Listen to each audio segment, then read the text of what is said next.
Aujourd'hui, je vais rencontrer un artisan au métier singulier qui fait en plus du bien à la planète. C'est Eddy Jonté. Lui, il fabrique des vélos de route en bois, pas le vélo de Monsieur Tout-le-Monde, mais des produits d'exception dans son atelier Hérolté de Villeveyrac.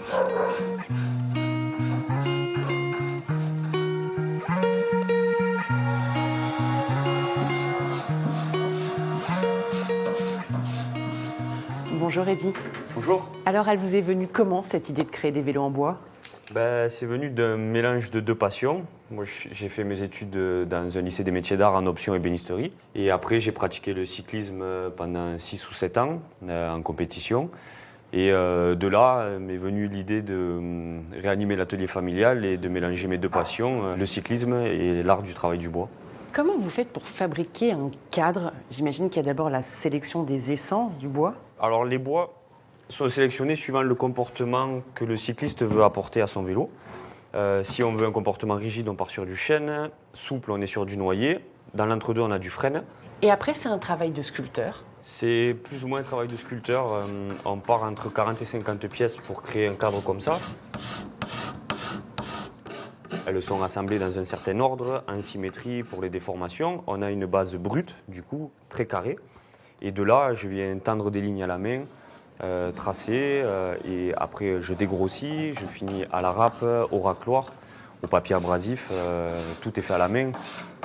C'est entre 150 et 200 heures pour réaliser un cadre. En quoi votre démarche, elle est plus écologique que celle d'un fabricant classique? Le vélo est fabriqué comme un objet unique, donc c'est pas du consommable, il est sur mesure à chaque personne.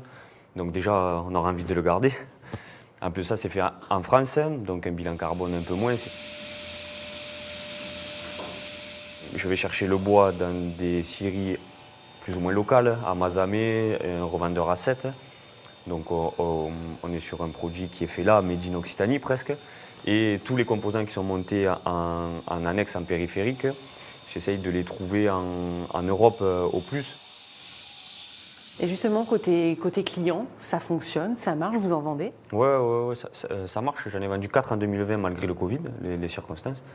Cette année, je suis à 11 cadres vendus.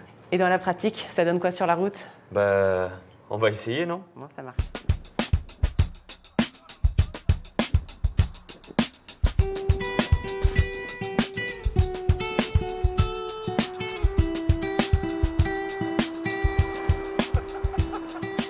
Alors Jean-Claude, côté sensation, c'est comment ce vélo? C'est surprenant, étonnant.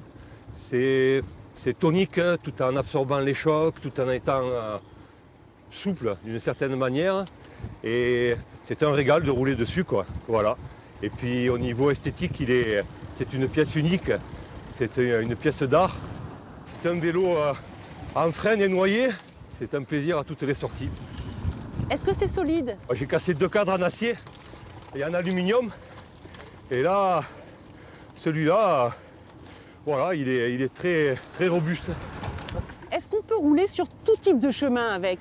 Là, je dirais que oui. La preuve, on roule sur une route pas très bien goudronnée là. Et vous voyez, il est très confortable. On peut rouler pratiquement sur tout type de terrain. Bon, après, c'est pas un VTT non plus encore, donc il a quand même des limites tout terrain, quoi. Mais je vous dis, il est beaucoup plus souple qu'un vélo carbone, quoi.